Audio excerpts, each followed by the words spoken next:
Hey there, welcome into the Maybe I'm the Crazy One podcast, and I'm your host, Alex Chandler. Never being one to share a take with anyone that I know, I figure I'd start taking down my ideas and sharing them with you here. Every week, we'll explore new parts of the sports world, and I'll give you my viewpoints. Maybe I'm a genius, or maybe I'm just crazy. Tune in with me and find out for yourself.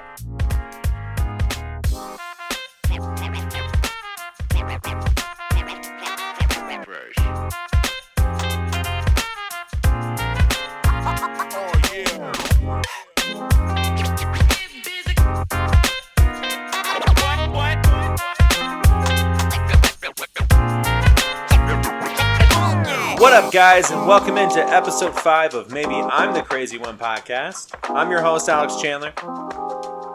I had to let the music stop, guys. I have a thing for jazz.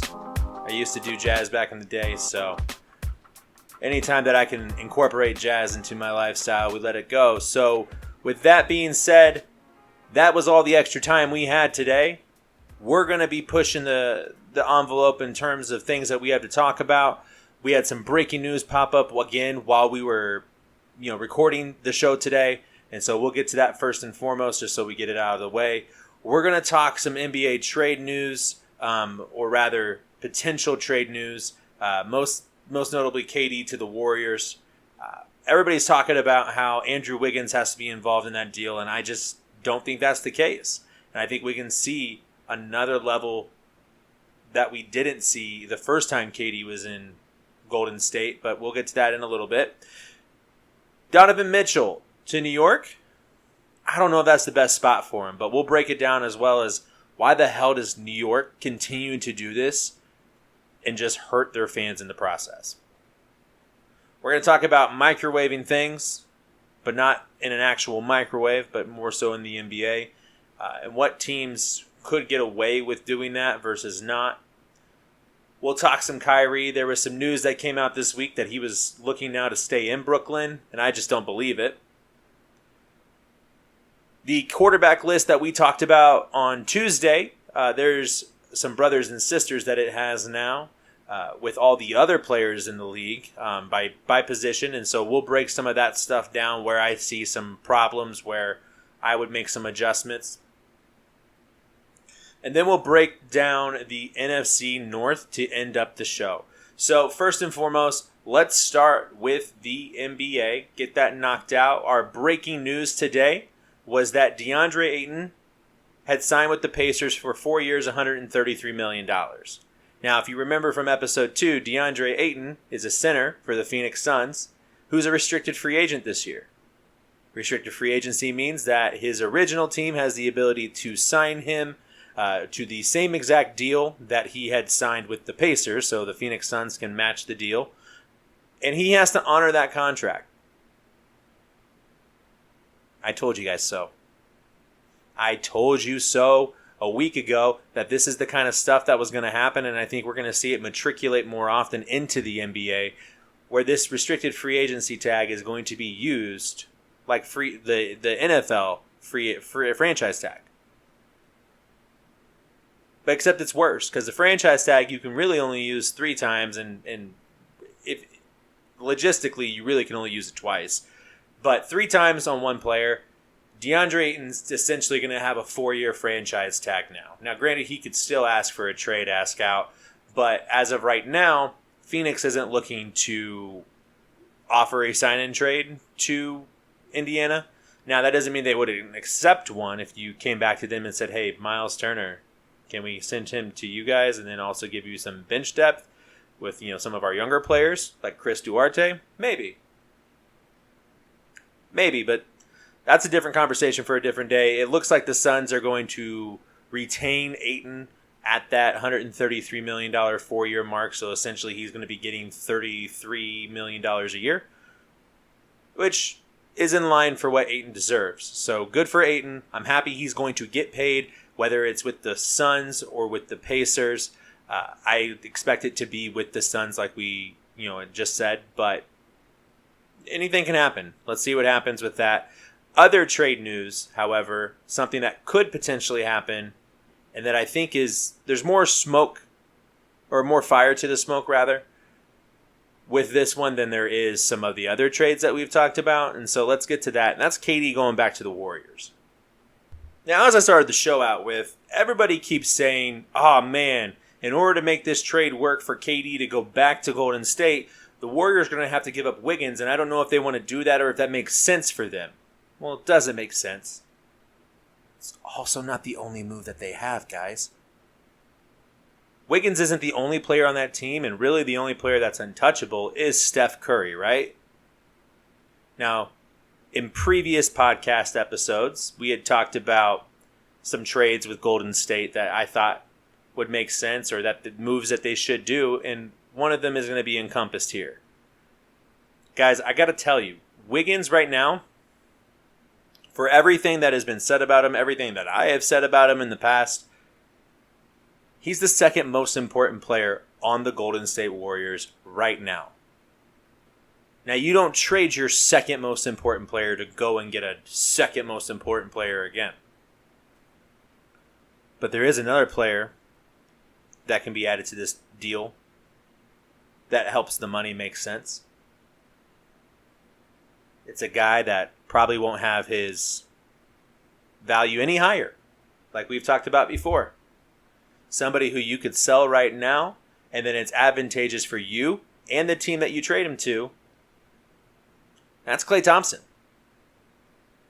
I think if you build the package around Klay Thompson, some of the kids that you have, and some picks, that's the best package that the Nets are going to be able to get for KD. That's going to be comprised of players that could potentially be all-stars, because Klay Thompson was a previous all-star. I think Kuminga could be an all-star. Poole could be an all-star. And then you're getting picks as well that could turn into potential players that could also be all-stars. Also, because of the way that Klay's contract is structured, you could have cap flexibility starting next year. But honestly, you could definitely have it starting in 2024. That way your rebuild doesn't take as long. So if you build a package that the Nets get Jordan Poole, Klay Thompson, Jonathan Kuminga, Chris Chiozzo, and then first-round picks in 23 and 25, as well as getting a pick swap in 24 that may go to the Grizzlies. It's top 4 protected. It's kind of tricky. But those 3 picks and then 3 second-round picks for KD, I don't think you can do better than that. And I honestly don't think that the Nets are going to get an offer that's better than that. Now, is that more than the Warriors are probably willing to give up right now? Maybe. But again, as we talked about in a previous shows, if you want to move forward, you cannot be stuck on the past. And that's what you would be doing if you kept Klay when you have the opportunity to flip him for Kevin Durant. Look at this, guys. It doesn't even make the Nets a bad team, but it makes the Warriors an all-star team. You would have Steph at your 1. You would have Andrew Wiggins playing the 2. KD playing the 3. You would have Dre playing the 4, which then it makes sense because you have other pieces around him. And then at the 5, you would have James Wiseman as long as he stays healthy, which he's looked incredible in the Summer League in the games that he did play. You'd also still have Moses Moody and every other pick that you've gone out and gotten. You could also potentially invite Max McClungan if you do want to give him a contract. He's averaging 23 right now for you in Summer League, so maybe look at that. But again, that would just be bench and depth rotational players that you can find those on vet minimums at the buyout market, trade deadline, whatever you need to do. But the Nets on the other side, they still have an incredible roster. Look at this. You can start Simmons at your 1. He's just not going to shoot for you out there. You still put him in the dunker spot, play the 4. You play 4 out still. You could then have Jordan Poole at your 2. Klay is tall enough and wide enough and, in theory, he's going to have good enough defense to be your 3. You could play Jonathan Kuminga at the 4 as a small 4. Again, you're playing 4 out. And then you have Nick Claxton, who would be rounding out your 5. Then you could also have Seth Curry still. You have Royce O'Neal that you could potentially still play. You also have TJ Warren that's recovering. So you still have a squad that can compete. However, now you maintain that flexibility. You still have young stars that you could potentially go out and develop. And then you have additional picks to go out and find. Guys, again, as I've asked before, who says no? Because I think that's an incredible deal. Both the Warriors get better and the Nets get players that want to be there, cost-controlled contracts, but then also you get cap flexibility for the money you did incur. I think it makes sense. And I think if you're the Warriors, you don't think a second about it. At the end of the day, that's the business of the NBA. And I think Klay would be ultimately incredibly happy that he's received 4 rings in 6 finals appearances and a decade of work. And Klay may retire at that point. I don't know. I don't think he would. I think he likes playing basketball too much. And I think still being in a big city like New York, or Brooklyn for this instance, he's still going to get the value of that big city living. It's a little bit different, of course, New York to California, but I think it'd be fine. I don't think Klay has very many years left, so hey, write it off in the sunset, go collect your money somewhere else. Unfortunately, you're not going to win titles, and hey, who knows, maybe you get bought out. Maybe in a year you decide not to come back. You could go back to the Warriors as a bench player, as a role player, but that's really the only way that a player can be on the same team that they've starred on and be relegated to the bench, is if they leave and come back. And so I think that's the easiest, path of least resistance, if you will, for Klay Thompson if he wants to retire a Warrior, potentially be on this team long term, unless he's just totally fine with going to the bench. And if he's totally fine with going to the bench, you also got to ask him if he's okay with taking a pay cut. A lot of that doesn't happen. So again, Klay, Poole, Kuminga, Chiozzo, 2 first-round picks just outright, a pick swap in 2024, and then 3 seconds in 2022. I think it gets done. Now, do I think the move makes sense or that it actually will happen? Yeah. So here's the difference. In 2016, when KD went to the Warriors, and we have the story of the Hampton Five, it was Iggy, it was Dre, it was Klay, it was Steph. I think it's really telling right now that only Steph and only Dre are the ones that are trying to reach out to KD. It's not all 4 of them. It's not Klay involved. Which makes me think this deal could potentially be one that's on the table. And I think it makes the most sense. You know what's never going to make sense to me, though? Why any superstar right now would want to play for the Knicks? Which is why the whole Donovan Mitchell thing just is so baffling to me. Now, if he ends up in Miami or on another team, I think that move makes sense for him. And, Utah, it makes total sense. Danny Ainge is somebody who likes to collect picks and never use them. So why would it not make sense for them to trade their all-star player to get picks and never use those picks, to get other star players? It just makes too much sense from Utah's side to get rid of Mitchell, like we've talked about in previous, shows. But I don't understand the allure for Mitchell to New York other than the fact that his dad works for the Mets and he likes the city. You make that move, Donovan Mitchell, it's not to win titles. You make that move, it's literally just to make money and to grow your star power. Sure, you might make the playoffs, but essentially you're going to be the the Jazz of the East. Where you're going to make the playoffs, you might even be a top 4 seed, but ultimately you're going out in round 2 and you're round 1 and your ceiling's round 2. You get to continue to go out there and get beat up by Trae Young because Donovan doesn't add any defense for you. Matter of fact, probably you have to take defense away. Donovan doesn't add anything to you on defense, and that's really what you need right now in the East. Additionally, a move for Donovan Mitchell doesn't make any sense when the top teams in the league, like Milwaukee, who has Giannis, and Philly, who has Embiid, and right now Brooklyn, who has KD, and Miami, who has Jimmy Butler and Bam Adebayo. Those 4 or 5 teams right there, just those guys, what are they? Bigger people than Donovan Mitchell. You got 2 small guards now in Brunson and Mitchell potentially teaming up in New York. with Julius Randle, you're not going to have a defensive team. And so then it begs the question, is Tibbs the right coach for you? Did you mess all of this up by just not doing anything? That would be total Knicks. That would be 100% like pure. I can't even tell you another story that would be closer to what resembles Knicks culture than that exactly. We're going to go get 2 superstar players, but our coaching staff just won't support it. So, like, I think about this, and I said it, this would not be a move to win a title. Donovan Mitchell would not be making this move to be a title. Now, that being said, there's also very specific things that have to occur in order for this to even make any sense for the Knicks. The first thing that has to happen is RJ Barrett can't be a part of the trade package at all.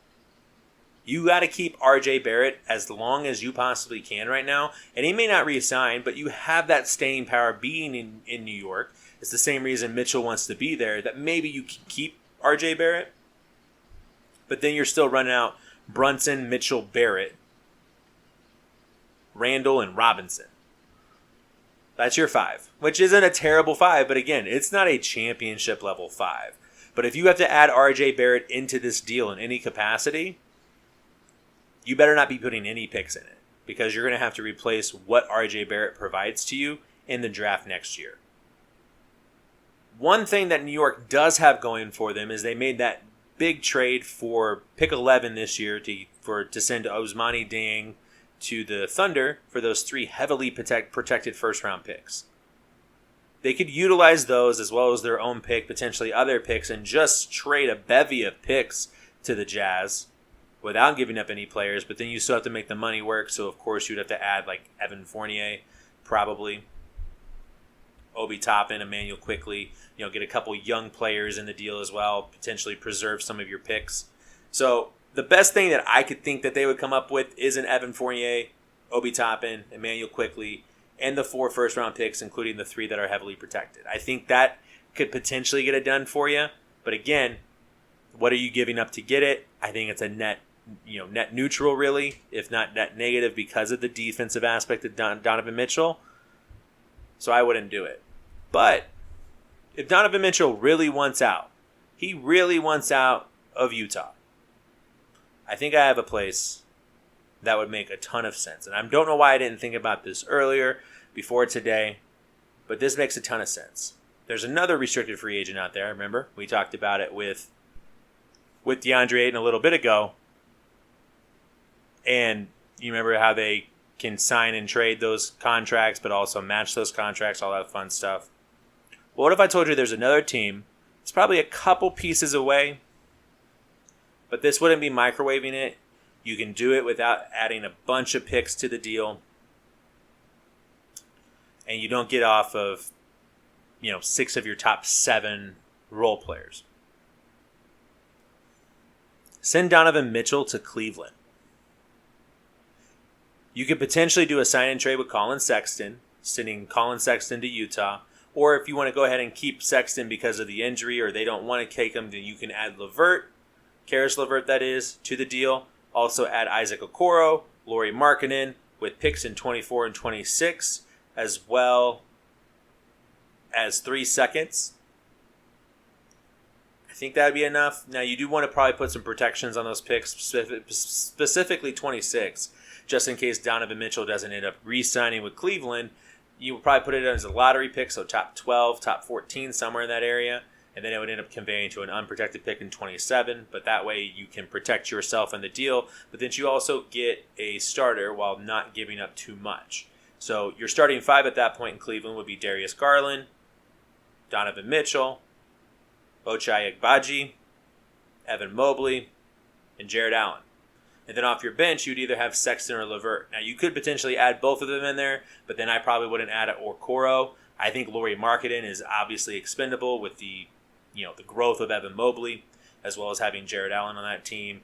They're pretty big already. They also have Moses Brown, who is a 2nd or 3rd year kid now out of UCLA.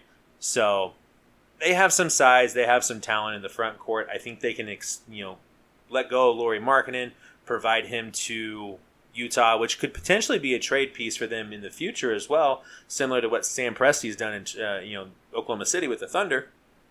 Acquiring talent to then maintain their value and trade them at the trade deadline. And so you give up some depth, yes, but you're adding that additional piece to your offense if you're Cleveland in Donovan Mitchell, where you have another ball handler, you have another guy that can get his own shot like Darius Garland, and then you have your two bigs to combine with Agbaji as a rookie to be able to provide that lasting, sustained energy, which is something that they were missing down the stretch last year. Now, I know players were hurt on their team, and they weren't the same team that started hot, that ended the season. I get all of that, but part of that is, part of the NBA is attrition. And so making sure that you have somebody that can do that can lead your team, that you can balance the team out, make sure that one player isn't taking on too much of the load any given night. This is a great team. Additionally, if this trade happens, as well as the other trade for KD to the Golden State Warriors, there's a real possibility we could see Golden State versus Cleveland part 5 now? Except it would be without LeBron. But also, what this also does is maintains that flexibility for you. It also doesn't put anybody in that 3 slot in case LeBron wants to come home next year. So, something to think about Cleveland. Something to think about Donovan. The Knicks hope that neither one of you do that. Because what the Knicks are hoping that you'll do is trade with them. That way they can potentially try to microwave their situation. They want to put as much as they can on the court as they possibly can in the best product. But what they're not seeing is that they're going to end up sacrificing a lot of their depth, a lot of their future to be basically average. It's the same problem that they had with Carmelo a few years back. Yeah, I think it was almost a decade now ago, actually, when Carmelo ended up there, but they had to trade the entire team, basically, to get Carmelo to the Knicks. There was nothing there for him at that point. And that's why I'm not a huge fan of microwaving. Microwaving for me is when you're more than one piece away, but you add one piece thinking that's going to be your difference maker. You see, I don't think the Cavs would be making that move to think, oh, we're going to win a title this year. I think it's a more long-term approach. Additionally, if the Cavs were to do it, they're getting rid of minimal rotation players. I know Isaac Okoro played big minutes for him last year, as did Colin Sexton when he was healthy, and LeVert. However, if you have LeVert and Sexton, you don't need them both. They play a redundant game to where you could get rid of one of them and maintain the average that you're expecting. So for the Cavs, they could use that one piece, but also look to it more of the future. Because of the way that the assets have fallen for the Knicks, they're giving up way too much to try to microwave this situation. The only time that you really should be trying to microwave a situation is if you have a transcendent talent. And right now, there's about 3 guys in the league that I think that their teams could potentially microwave things, quote unquote, but it's not actually going to be a microwave because of their transcendent talent. We've already seen it one time already with Giannis when they went and got Drew Holiday, and instantly they were title contenders, and won the title. I think the other team would be the Phoenix Suns or the Golden State Warriors. You could toss it up whichever one, but if one were to get KD, instant microwave, instant contenders again. I mean, Golden State technically won the title last year, so they get to start as a contender, but we know what I mean here. They would be a title favorite. And as I've stated before, currently they're not a title favorite for me. They're not even a Western Conference finalist for me right now. The third team is Dallas. And I'm going to tell you why I think Dallas should try to microwave things around Luka. So let me preface all of this by saying I don't think Dallas is one piece away. I think they're similar to what Cleveland is, but I think they're slightly ahead of where Cleveland is. And so maybe they're not one piece away, but I think Luka is talented enough, and I think he'll take enough of a leap that maybe 1.5 pieces would be enough to make them instant title favorites. So what would I like to see Dallas do to quote-unquote microwave their situation? Well, in my estimates, I think it's pretty crowded in Atlanta right now. With DeJounte Murray coming in, Trae Young already being there, You got DeAndre Hunter, Clint Capella. I mean, there's a lot of mouths to feed right now. And the one I didn't mention was John Collins. What if you called up the Hawks and you said, hey, how about we go ahead and give you Davis Bertans and Dwight Powell, and you give us John Collins, and we'll give you a couple picks, make it nice for you. Who says no?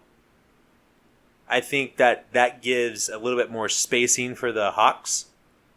I think it gives them a little bit more balance between their starters and their bench as well, because Dwight Powell and Davis Bertans are not bad players.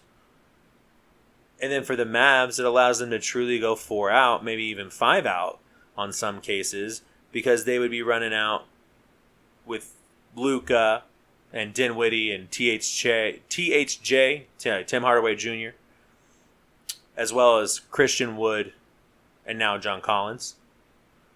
But I understand that's not really moving, and it's also not my pinnacle trade that I would look at. What I'd really look at is a team that's not trying to win at all. A team that hasn't tried to win in really 3 years since they let go of Nate McMillan. And that's the Indiana Pacers. I call the Pacers up as they've been trying to throw Miles Turner to another team all offseason and nobody wants to take him, and say, hey, we'll take Miles Turner from you, but you need to throw in Buddy Hield as well. But because you're throwing in that additional piece with Buddy Hield, we'll go ahead and give you Reggie Bullock as well, just to make the money work. What that does is it gives them, again, 3 additional assets. 2 of them are expiring that you could potentially then go flip at a trade deadline to a title contender that's trying to make that one piece work. Or you can maintain them and have an expiring contract at the end of the year. The only one that you'd have on your books for longer is Bertans, but even then, Bertans has been a solid 14-point-a-game guy his entire career. But what that really does at that point for the Mavs is put it as Luka as your 1, Hield as your 2, Tim Hardaway Jr. as your 3, Wood as your 4, and Turner as your 5. You truly can go 4 out again, even 5 out, with defensive prowess from Turner that you would have lost with just having Wood and, say, a Maxi Kleber or a Dwight Powell. Additionally, it puts all shooters around Luka. I think the important part of microwaving a process is having a transcendent talent in the passing game, not only in the scoring game. With players like LeBron, CP3, John Stockton, if you want to go backwards, other great players that were great at passing the ball, had that great vision. Derrick Rose before the injury kind of, situation too. Those players were transcended at passing, and that's the reason that they were able to elevate the rest of their team. A transcendent scorer is going to get you from 20 to potentially 50 points a night. But a transcendent passer is going to give you his 20 to 30 typically because he's a transcendent talent, but he's also going to give you 8 or 9 assists. And a lot of the times, like with Luka, those assists are going to turn into 3s, or they're going to turn into, and 1s. And so those 7 to 10 assists that you're getting on top of the 30 points that they're dropping, like Luka has, you're averaging like 57, 60 points. Just from that one player alone. Now, if you put great pieces around him, knockdown pieces, that player can then average potentially more assists, especially from a position like Luka, who has such a high usage rate. So small pieces around Luka would be great. One piece that's been rumored to be going to Dallas, that's been shot down numerous times, that is a great shooter, is Kyrie Irving. Guys, that's not happening. And a lot of these things that are being said about Kyrie and where Kyrie is going to go, I think are lies too. So, there was a story that came out. And in that story, it was written by Brian Lewis with the New York Post. It was written that, Kyrie now really wants to just stay in Brooklyn and play out the year, whether KD's there or not. Was that sourced by him? Oh, wait, no, it wasn't. It was sourced by the team, or team officials close to Kyrie Irving, quote unquote. Guys, I don't mean to be that guy, but Brian Lewis is the beat writer for the Nets. And the Nets have put other stories out in the media, like Kyrie talks are happening with Philly and the Mavericks and the Heat. And every single one of those teams has been like, we haven't had a single conversation with the Nets extensively about Kyrie Irving. These trades are not occurring.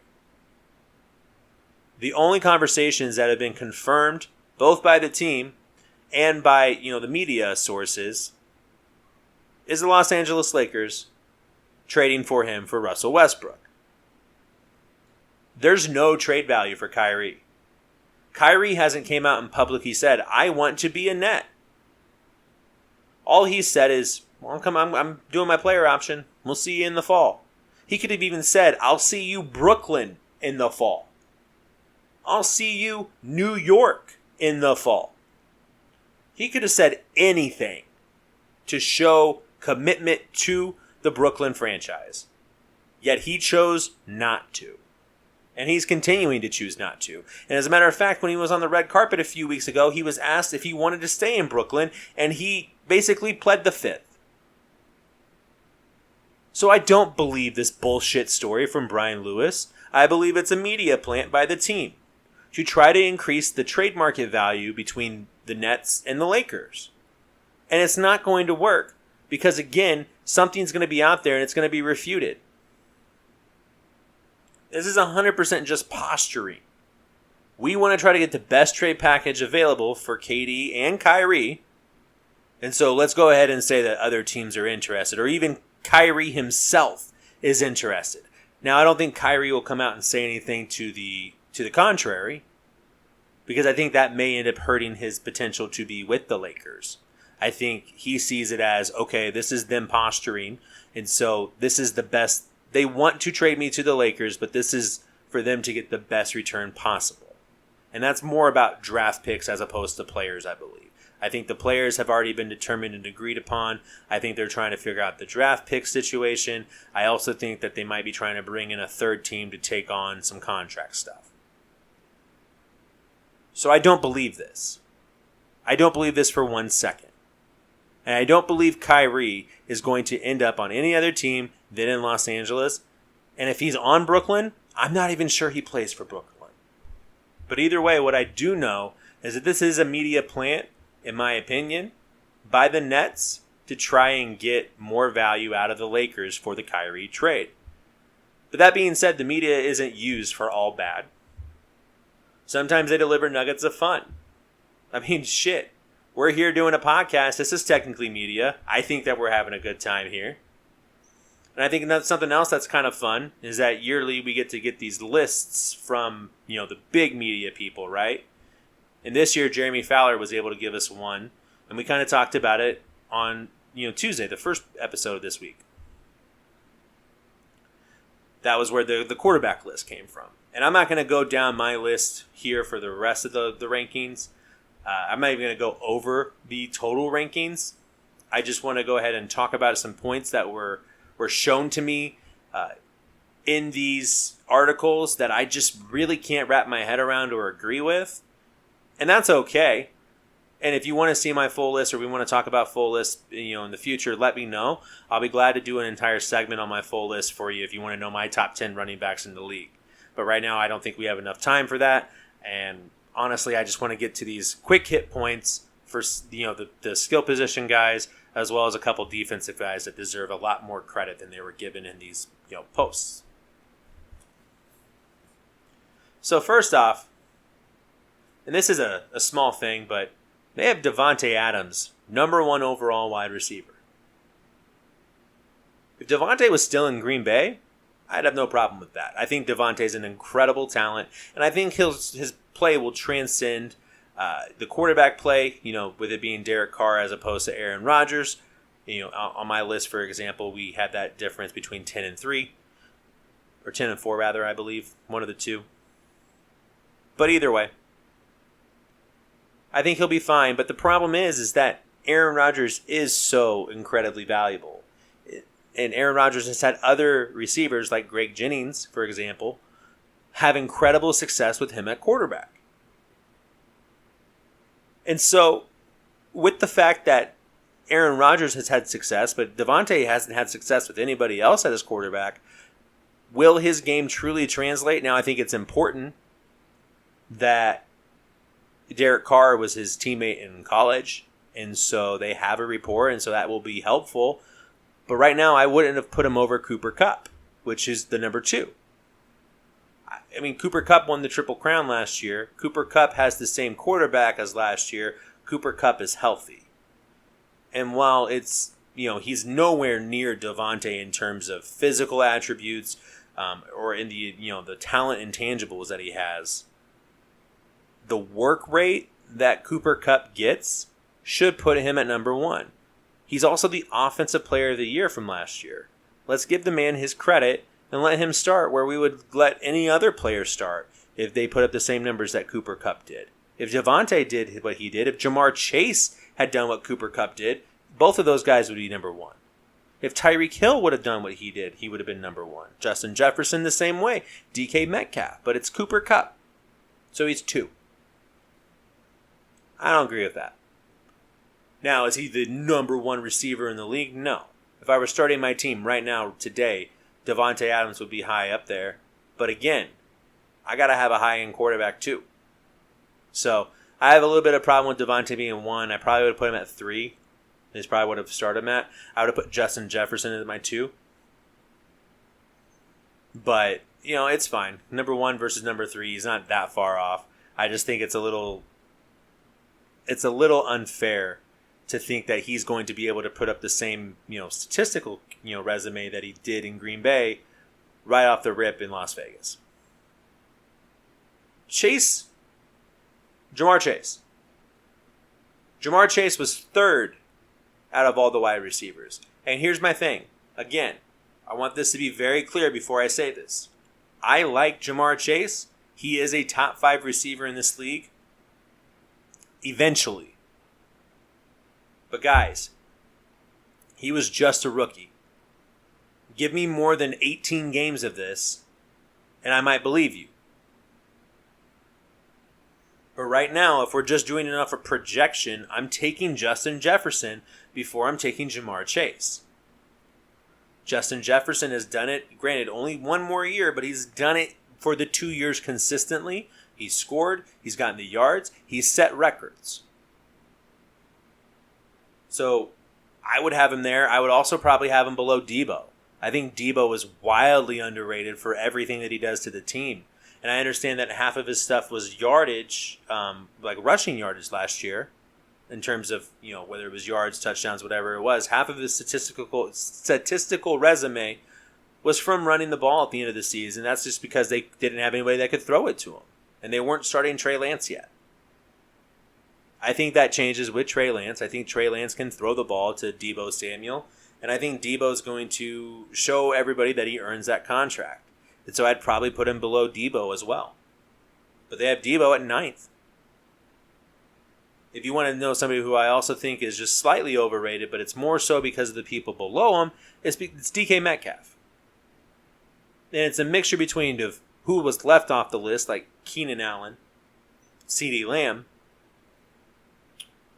and also a proponent of who is DK Metcalf's quarterback. It's Drew Lock and Geno Smith. Whichever one of the two. Both options are bad. So do I think DK Metcalf is going to have a top 10 season this year? I absolutely don't think that. I think he's lucky to pass 1,000 yards. You know why I think that? Because most of the time, when you have an elite level receiver, they get about 800, 900 yards with a bad quarterback. Happens a lot. But to put him over the likes of Keenan Allen, who over the last 5 years leads the league in receptions, granted it's by 1 to Davante, but he still leads the league in receptions, I think that's pretty telling. And I think there was a mistake made. I think Keenan Allen didn't get the respect that he was deserved, and another guy that's his teammate, Austin Eckler, as a running back, also got the same treatment. Because they put Christian McCaffrey on the list, who has played 10 games in 2 years. Meanwhile, Austin Eckler has 10 games of 100 yards from scrimmage or more in the last 2 years. And then, last guy that they had in front of him was Javonte Williams. And I think we talked about it slightly, or for a little bit last week, when we talked about, or not last week, but the last episode, last show, when we talked about Russell Wilson. But I just don't believe that if you're in a backfield timeshare of any capacity, whether it's 70-30, 50-50, 85-20, or 15, whatever it may be, you're not a top 10 player. And Javonte Williams, as long as Melvin Gordon is back there, is going to be in a true timeshare where Melvin Gordon is getting at least 8 touches a game. At least. If not, splitting it right down the middle as they did last year.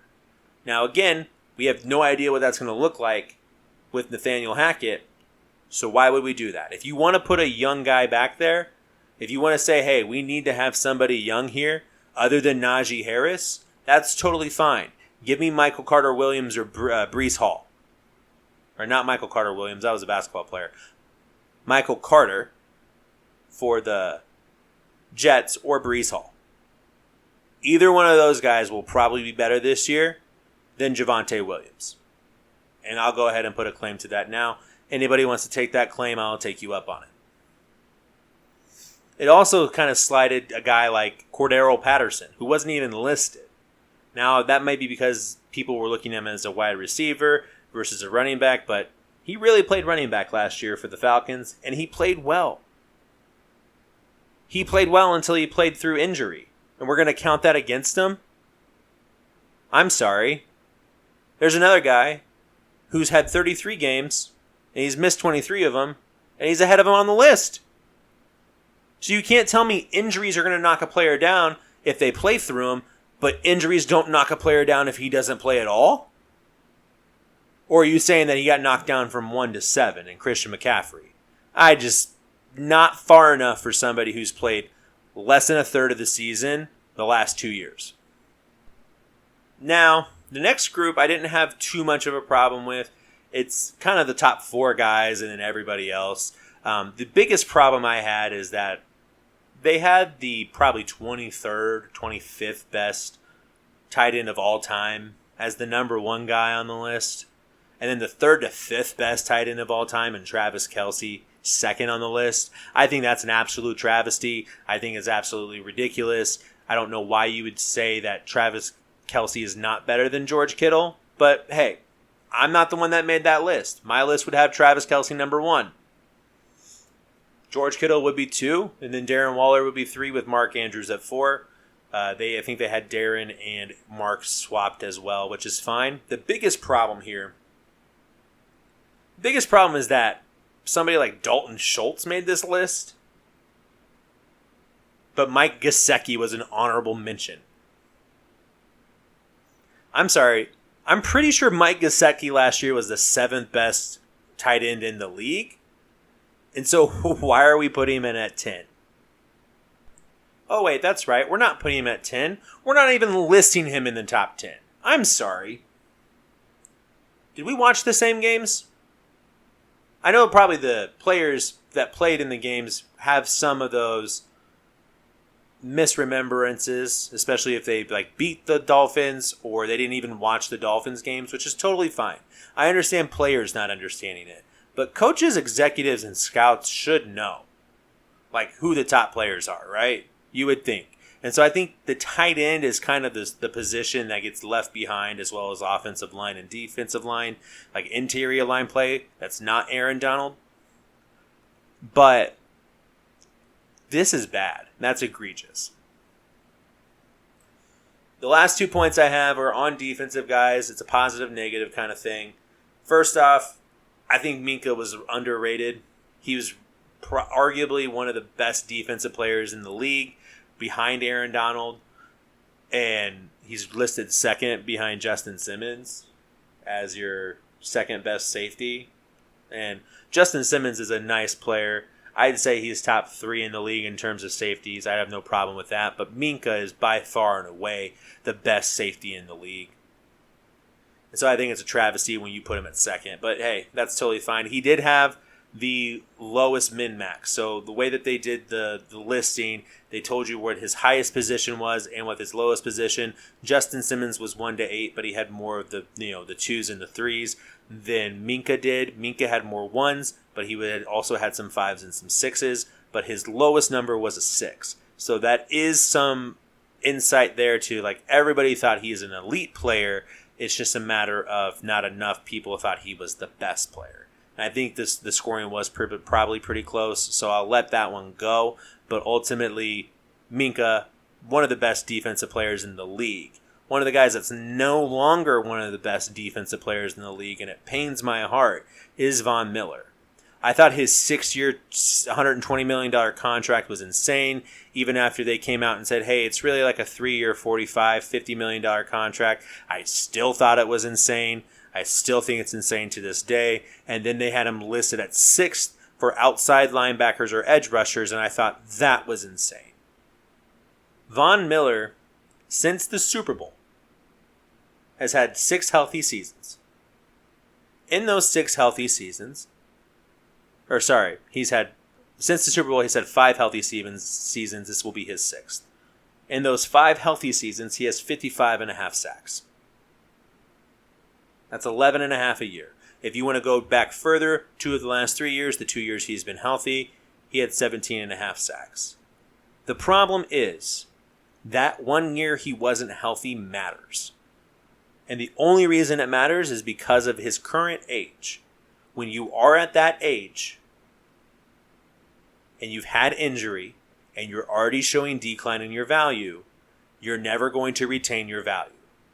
And so right now, I would not take Von Miller as a 30-plus-year-old edge rusher who's going to give me 8 to 9 sacks for $20 million a year. A lot of these, and a lot of my stuff is also going to be subjective, because I look at the full picture to say this is who I would take versus this. And I don't think that contract stuff is in play here, any of that. And so all of these rankings may be skewed slightly if we were to add contract information. But that's how my rankings will always work, is I look at the full scope of the picture, and I would just say Von Miller being 6th as an edge rusher, but we don't have Trey Hendrickson or Danielle Hunter on this list. Again, travesties, problems. But okay, it's fine. I'll just prove you all wrong by the end of the year. One thing I hope to also prove you guys wrong is on a guy that you guys also tell me is overrated, and we're going to discuss them next. And that's Aaron Rodgers and the Green Bay Packers, along with the rest of the NFC North. As we continue to break down the divisions, episode by episode, show by show, we're going to move on today to the NFC North, and then next week we will start in the AFC North, and then we will move on to the AFC East. As we have done the last 2 weeks when we do this part of the episode, we give you some of the important moves that happen between teams. We're also going to talk about kind of some of the storylines we may see this year, things that may have impact in the standings and the scheduling. And then ultimately, I will break down what I believe each team will finish with their records. As we talked about before, we are not releasing playoff, seeding information outside of division winners until the last week of this entire segment piece, which is going to be in 3 weeks. And so, as we've talked about before a couple times today, one of the biggest moves that happened in the NFC North is that Davante Adams was traded to the Las Vegas Raiders for a couple first-round draft picks.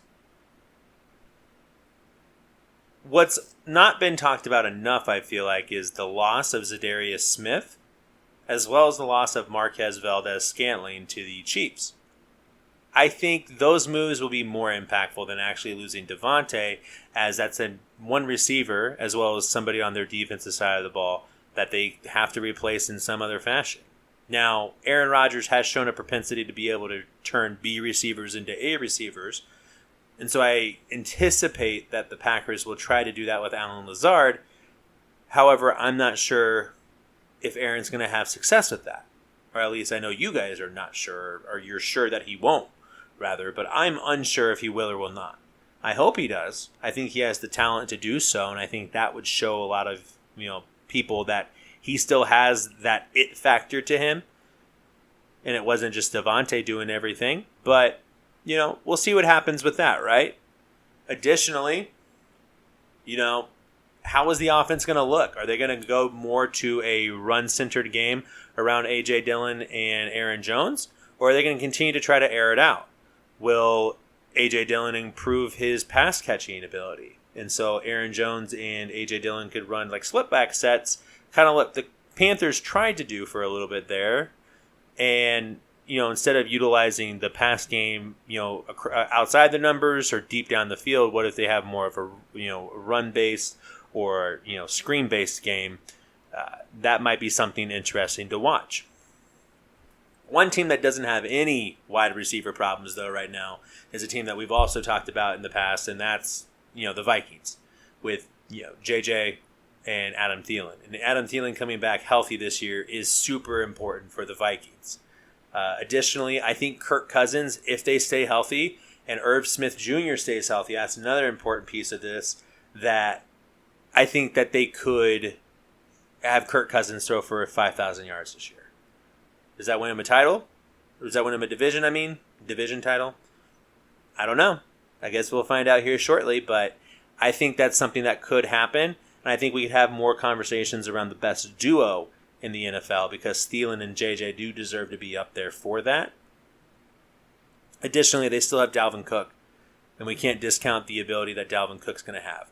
Now, I do want to see, just like with the Broncos, what they're going to do with a first-year head coach. And if that defense is going to maintain its level of caliber outside of the last 2 years or so, if they're going to return to form that we expect from a Minnesota defense, or if they're going to be more of the same, while they continue to rebuild it, that's the only thing that I think that could potentially hold these Vikings back.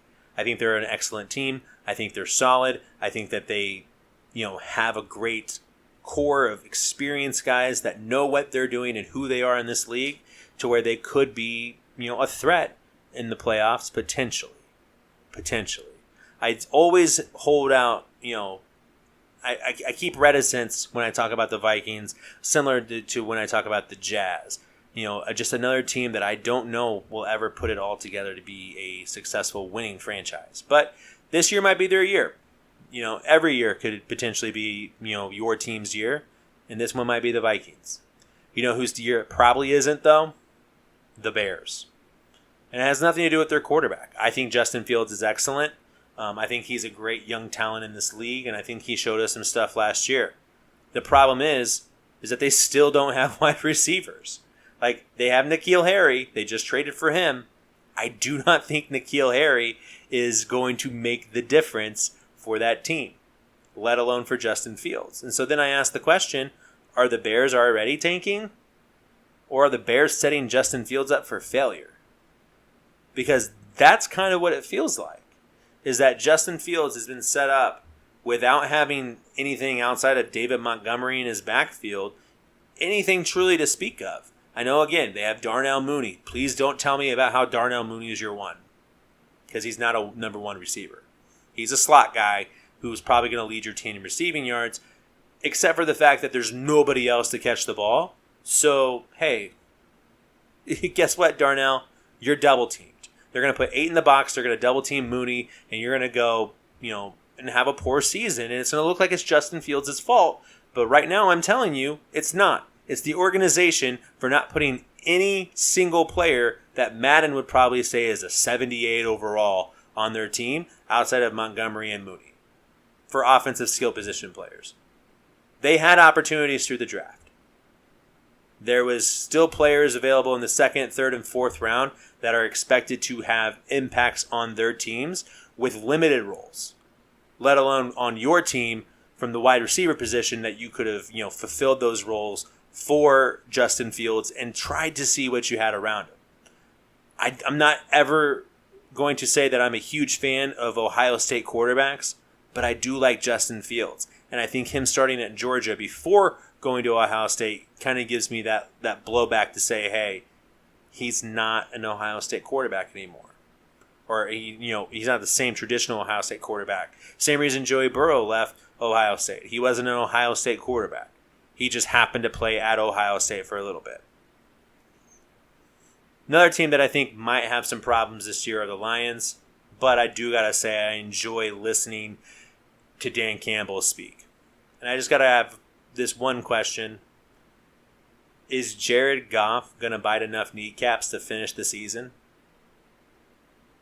Like, I say it in jest, but like, is Jared Goff going to be that guy to be able to lead this team to success? Or by week 10, 11, are they going to be tanking at that point to try to get a new quarterback like Bryce Young next year or CJ Stroud? I think it's the latter. I have no trust in Jared Goff. I think the Lions have no trust in Jared Goff.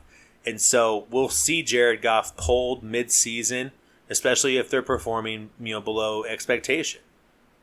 The question is what is their expectation? Is their expectation to be a playoff team this year? Or is their expectation just to build on last year? Because if it's just building on last year, you can still do that with Jared Goff. It's just about getting the young players their reps. And if you're going to draft a quarterback anyway, it doesn't really matter who your quarterback is. So do you stick with him? Maybe. I don't know. But I do know that they're not winning the division. Again, if you want to take that bet and you want to tell me that the Lions are going to win the division, I'll take that bet with you any day of the week. But right now, I don't think they are. As a matter of fact, I think they bring up the rear in the division. I think they bring up the rear in the conference potentially. But I think they go 3-14. I think in third place, you're going to have the Bears go 6-11. I think Justin Fields is going to show you something. But it's going to show that he's just overwhelmed and overmatched without having any true skill position players there. Which, by the way, I like to point out, my Christian McCaffrey trade looks really good right now to go to the Bears and help them in this scenario that we are also still discussing. Which gets us to the Vikings and the Packers, which, again, has been really the division for the last few years, minus that 1 year Mitch Trubisky was insane. One team's going to go 11-6. One's going to go 12-5. I think the Packers take 2 games off of their win total from last year, but they still end up winning the division at 12-5, and the Vikings end up at 11-6. The tiebreaker comes down to the very last game of the season when the Bears beat the Vikings in Game 17, Week 18 on Sunday Night Football. The Vikings do not win the division at that point. Instead, they lose the division and end up potentially as a wild card team. Maybe not. I don't know, because we haven't unveiled the other 2 divisions yet. But with a 3-14 record for the Lions, I do have one final question, and then we'll wrap up for the show. But does Dan Campbell keep his job with a 3-14 record? Or is that the end of the line for him and they'll try to start over with a new quarterback, a new regime, a new everything, as they typically do every 3 years in Detroit? I don't know. But I do know that that's the end of all the topics that we wanted to cover, all the information we wanted to put out into the world, all the thoughts, feelings, and viewpoints we had. I hope you guys enjoyed this show this week. Remember to rate, like, subscribe, and share the podcast. I'd love if you guys could share it with your friends, everybody that you feel like may enjoy the show. We love growing here. We love to hear your feedback. Please give us everything that you possibly can. We appreciate you being here. We love you so much. You guys have a good day.